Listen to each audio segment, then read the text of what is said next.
Hey everyone, hope your day is going well. We are back with another reaction. We're going to be checking out Brendan O'Brien talking about Pearl Jam's surprise hit, Better Man. And this is with Rick Beato. I watched a few of his interviews. I watched one with Maynard from Tool. I watched one with Tori Amos. Really, you guys probably already know, a really great channel. This is from his second channel, I believe, and I reacted to Better Man on the Saeed Reacts channel, and I really like that song. I didn't know it was a surprise hit. Suddenly, this comes on to my algorithm, say, hey, maybe that's something for my second channel, and let me learn a little bit more about this song. Really great song. Let's jump in. I'm sure I ripped the sound off from him because he would do stuff, especially on their first album, where he would double track the organ. Like on the beginning of Your Time Is Gonna Come. Yeah. That's just double tracked organ. The combination with that pump organ, because you can hear that sound, that Yeah. breathing sound in there too. That's a beautiful combination. I wanted to play the pump organ live, and Eddie wanted me to play it live, but it was out of tune. It's not in tune with the track. Okay, so explain to people how you do that when you have an out of tune. So old pump organs. Yeah, well, there's one right there. One right back here, like that one is a quarter step sharp, and many of them are not tuned to pitch. So you have to speed the tape up or slow it down to get in pitch. You can use, but you have to speed the tape of the computer up and down a little bit, to make the pitch work. Yeah. So I ended up playing B3 on the go down. But this song had been around since I first met them. And I think Eddie had written it back in the 80s. And I made a comment early on about how I thought this is first day really the first day on the job. They played it in this little basement. I was talking about the practice with the evil dog, and I said, "That sounds great. That's a hit. That's awesome." And everybody just kind of goes, "Ugh." What? Hey, I love hearing these stories, these behind the scenes stories, learning a little bit more, even about instruments or producing.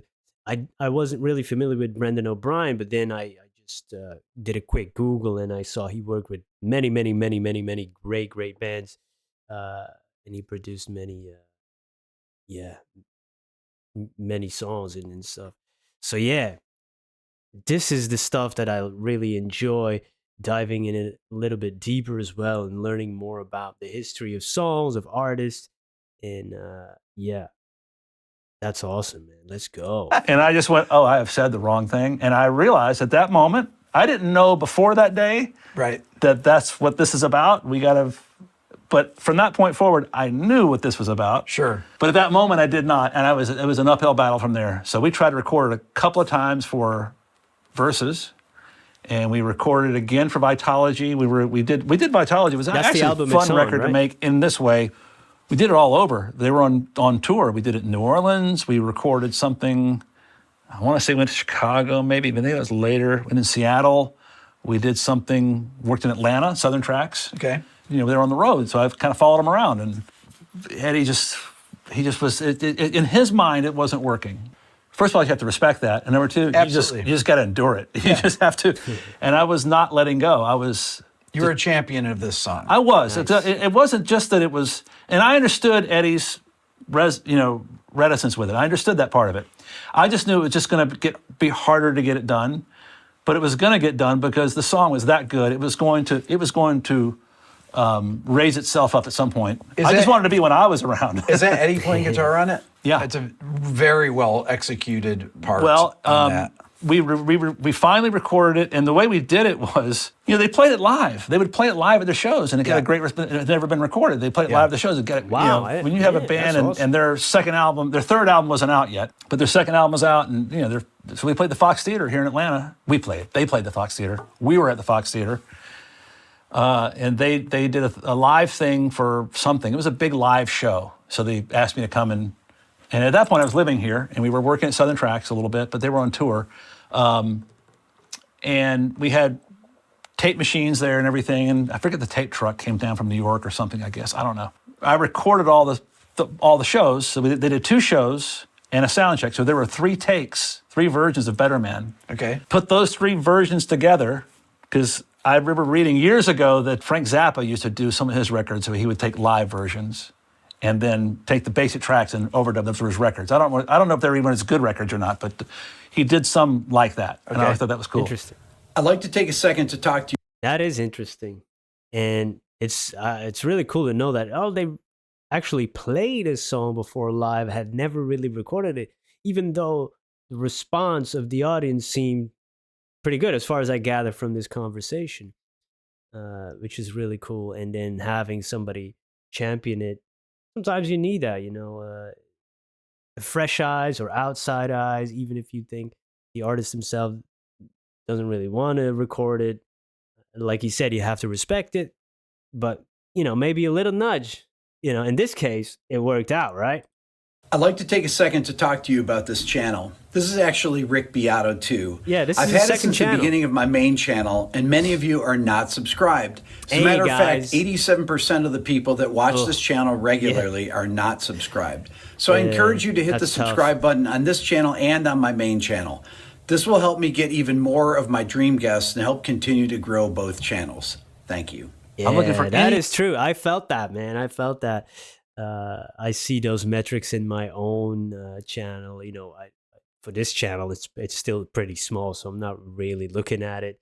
But the other channel, you see that same, digit. Of course, you're not going to have 100%, not even 50% of the people that regularly watch subscribe, but it is like something in the 80s. I think a good thing is maybe 60s, 70s, maybe. I don't know what a good metric is for that rate or what a good ratio is.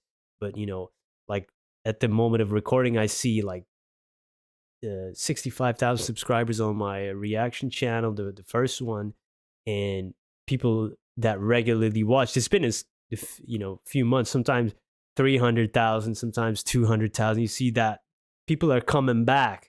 And why don't you hit the subscribe button, man? Subscribe to Rick Beato 1 and 2. Any angle or any sort of way to get everybody excited about this. So I brought these tapes into the studio and put together a take. And I said, hey, these takes sound great. So that version you hear, the drums, the bass, and Mike McCready's part are all from the Fox Theater live. Oh, wow. Those are all live from a couple different takes. There might be a sound check in there somewhere, but they're different takes. That's amazing. Yeah. And then he was into it because I don't think it was so much I think a part of it was the process he was into, but it did sound good. It sounded really good, and it didn't sound quite so poppy. And he was on board, and he's saying it great. We did it the way they did live, and the way originally it started big, and the first chorus came on, it was huge. It sounded great, and I'm super happy, and this is going to happen. It's great. Awesome. Eddie calls me last minute and says, I got to tell you, I appreciate it. He was super nice about it, appreciate everything you've done with this, but it's just too big at first, and I can't live with it. The first chorus. First chorus is too big, and it starts too big, and so I'm working on something else in Atlanta at this point. He's in Seattle, and I'm like, okay, well, what would you do? And he goes, well, it's just too big. I tell you what, come to Atlanta. Can you come to Atlanta? I can't come to Seattle. I can't leave. You come to Atlanta, spend a day with me. Let's see if we can fix it. I think it's that important. And to his credit, he that was a great choice. Well, he did it. I think he felt it was important too. But he knew that whatever the version that I was super stoked about that was coming out, he just couldn't do it. And so that whenever an artist calls you and says, I can't live with something, I got to fix it, the proper response is, okay, let's fix it. Let's do it. So this is basically you and Eddie then in this intro, right? That's it. He came to Atlanta and we did this. There's a version that exists somewhere. We did a whole version of the song like that. We did it like 2 or 3 times, maybe 3 or 4 times. But somewhere they released a version of just him playing guitar, singing, and the organs. So you guys played through until the drums do the build? No, we played the whole thing. Played the whole thing, song, okay. Until he was satisfied with the singing. Okay. And when he was doing it this way, he was fully engaged, and he was right about it, because the intro and the first verse of this is amazing. It really is. He was 100% correct about it. And it's better than the version we would have done with the whole, but we had to edit it somehow to the other version. Right. And I did not know what that was going to be about. And we'd already finished the other version. Yeah. Now in Pro Tools nowadays, you can do it so easily. Still, how, where? Right. And edit, and Nick did it somewhere. I know where it is, but it took me a while to hear it. And he figured it out, and there's an edit between that on the 2-inch tape and the thing, and there's the song, and it works beautifully. Wow, that's very cool, man. And yeah, back in the day, it was a different process to cut it, to literally cut things out and edit it. Very interesting, man. And I love hearing stories, the about the cuisine, of music, the inside baseball, I think people would say in America. Here we call it interne keuken, which means inside kitchen. Doesn't really, or internal kitchen, maybe a better uh, translation. Don't know if that makes sense to English speaking people. Hey, looking forward to learn a little bit more about music this way as well on this channel. It's a very good, addition to what I'm doing on my first channel, which I'm learning through the music itself and then the comments from people. And maybe this is a great addition to expand that knowledge, man, and get to share it. And maybe some of you haven't seen this before or didn't know this. So thank you for checking it out with me, and hope to see you in another video. Have a wonderful day. Goodbye.